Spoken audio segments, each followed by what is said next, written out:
Alright guys, welcome to episode 2 of a kind of journey of trying to break 75 in open qualifying. Hopefully you enjoyed episode 1 where I went for a lesson with Dan Grieve to help improve my short game. That's really paying some dividends. I'm excited to see how that works on the day. But the next big question, another part of my game I've been struggling with recently, the driver. This needs fixing. So driving and the driver I've currently been using. Parts of my game at the moment that have definitely been really letting me down. I don't hit anywhere near enough fairways as I should do. Now over the last 6 months, I've been on this kind of slow but gradual journey of trying to get more distance, increasing my club head speed, ball speed, and hitting it longer. And I put this particular driver in the bag when I was certainly trying to chase more distance. I put in the Cobra Dark Speed LS driver, the low spin driver. And I've had it in the bag now for maybe 3 or 4 months with some good success. I definitely hit this driver longer. I swing it faster. A little bit of the story about the aerodynamics of this driver. It allows me to swing it faster, or it might just be a placebo effect. I've also been doing a little bit more speed training, again, slowly but surely. Been taking my club head speed from about 108, 109 miles per hour, and now I'm comfortably averaging about 112, 113. Well, I was when I first put that driver in the bag anyway. However, I've hit some horrendous driver shots. Big duck hooks, huge slices, losing golf balls. It is not worth the added distance. So this driver has to come out of the bag and a new one has to go in, which is gonna give me consistency, a consistent ball flight, and I'm not massively looking for huge distances at the moment anyway. However, I do have one small, quite unique issue, and it's the amount of driver options I have at my disposal. Let me explain that. Somewhat the issue is, because I've got so much choice of drivers, obviously I have all these to review and test, is where do I start? Like I've got almost too many options. If I was signed with just one brand, it'd be easy just to go, right, that's the newest version of that brand. However, there's so many. Now, what I don't want to do is make any drastic changes. Like I don't want it to look too different. And actually, an alternative to the LS Dark Speed is actually to go for a Dark Speed, but a bigger headed, more forgiving model, which definitely sounds good to me. So I've actually been having a little play about with this one already. This is the Dark Speed standard driver, a little bit more forgiving, not quite as low spinning. Let's take this into the studio and compare it with the LS driver. Now, truth be told, I have actually played a few rounds recently with the standard Dark Speed driver in the bag and actually seen some good success. I'm definitely hitting the ball straighter, finding a few more fairways, which is going to be critical for me breaking 75 at open qualifying. But I've not actually run these through a proper test on GC Quad, which I'm going to do now. I've actually got them both set up almost exactly the same. 10 degrees of loft, same shaft. Let's hit both and just almost for my own clarification and verifying what I think is already the truth, let's see if the Dark Speed standard is more forgiving and more accurate than the LS. And am I actually losing that much distance? The other thing as well, why I don't want to change too much, like I love the aesthetics of this driver. I love this kind of just black matte crown. I love the way it feels and sounds, this driver. So if I can still incorporate all that, but just go for a head model which kind of suits my game a little bit more rather than just going only for distance. That'll be the trick. The other thing, I've really been working on just one consistent shot shape. Now I actually tried for a period of time just hitting a draw. As much as I think I'm a natural drawer of the golf ball with my irons, I find it very difficult to do it consistently with driver. I'm much more better at almost aiming it down the left-hand side and trying to fade it back to target. So I'm gonna do that for this whole test.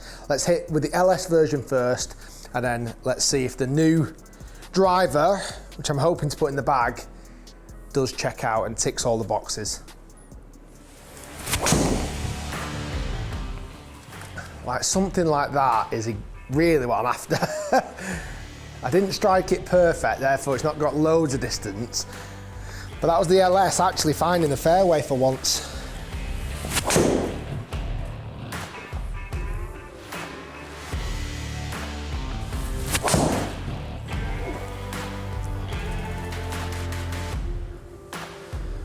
I've got to admit, I do like the feel of this driver. Like, it's so satisfying out the middle of the club. When I hit it right in the middle of the club, that is, it feels so good. Oh, but that's the one. That's the one that can really cause me trouble. Like, I've just hit three really good ones, and then boom. One that goes snap hook, out of bounds, in trouble, in the trees, dead.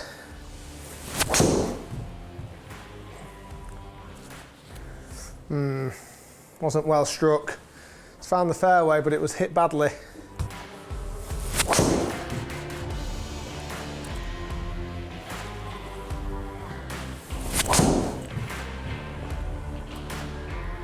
See that though? That was really good.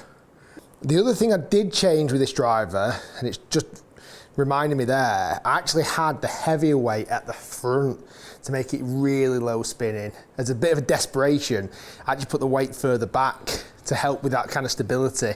So actually some of these shots, as much as I hit that really good, I think when the weight was even further forward, it would have actually gone even further.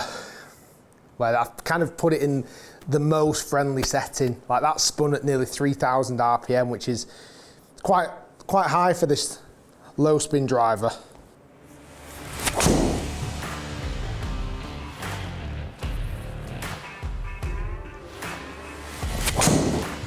Oh, it's a fairway finder, but it was a bad strike. So actually, I've got to be honest, it's performed a little bit different to what I expected to. I think because I've cranked up the loft a little bit, I've put the weight back a touch. It's definitely not going as far as it was doing when I first tested this driver.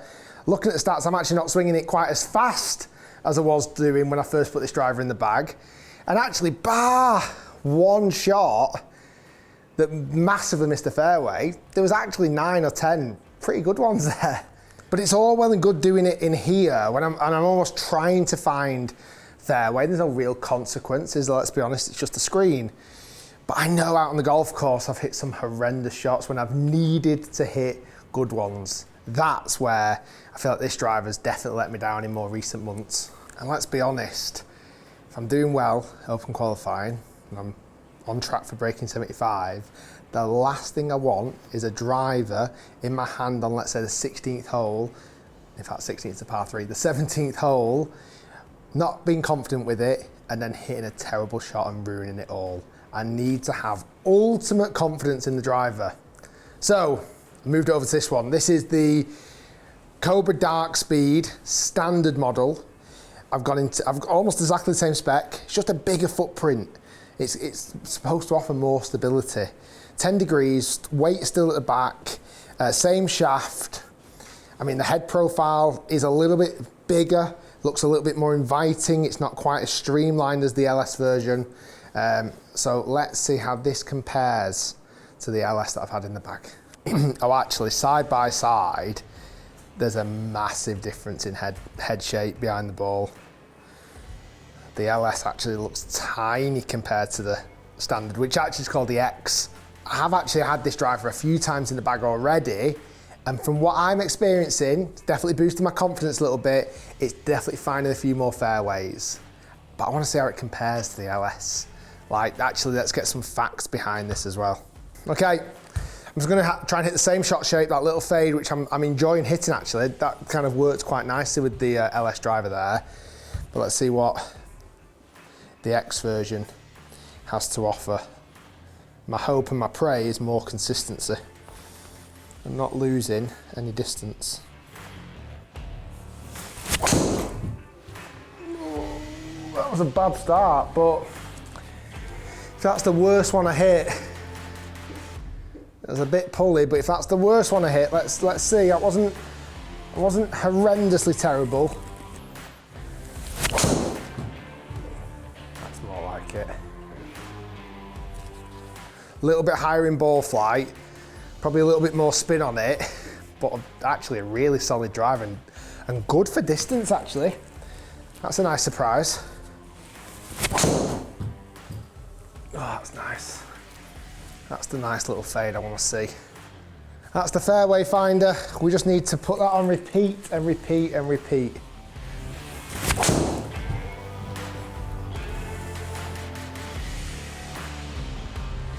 Again, a bit down the left, not perfect. That needs to be the furthest left I'm ever gonna hit it. It can't be any worse than that. What's interesting here, I'm trying to hit a fade and I'm actually finding it a little bit more difficult to fade. I'm actually hitting it a little bit more straight to where I'm aiming. I'm trying to hit a slightly softer fade this time. See if we can get it going straighter. Oh, that's better. That's nice. Doesn't actually turn quite as much, which again makes a lot more sense. Because there's a bit more backspin on it, it's harder to actually get it drawing or fading.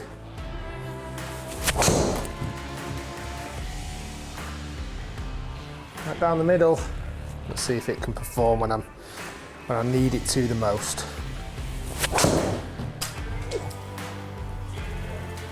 Again, that'll work. A little tiny bit left, just when it doesn't quite fade, but as long as it's not going too far left, as long as it's not hooking, I can live with that. It's left rough, yes, but it's not dead.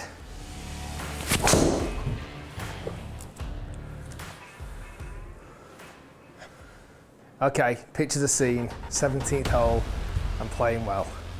I need a driver that's gonna give me the confidence, stand up there and rip it down the middle of the fairway.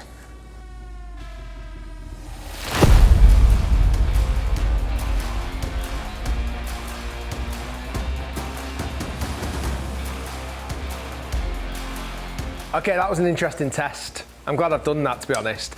What's fascinating with this driver, the Dark Speed LS, I have been hitting it well, and when I hit it really good, it's phenomenal.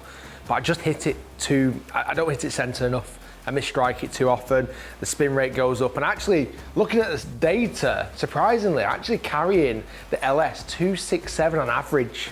So it's not as if it's like giving me average longer distances, just that the long ones are good, but the short ones are really short. And the dispersion, like right to left dispersion is vast. Going to the X, I think this is a good move for me. One, I've actually gained distance, which surprises me. And I think that's more the fact that drop-offs aren't as bad, but that is the big one. Look how consistent that circle is. That is gonna find me more fairways when it comes to open qualifying. Is it the longest drive I've ever tested? No. Do I need it to be long? Not really. I need it to be long enough, but more importantly, reliable and straight enough. I think the Cobra Dark Speed X will be going in the bag.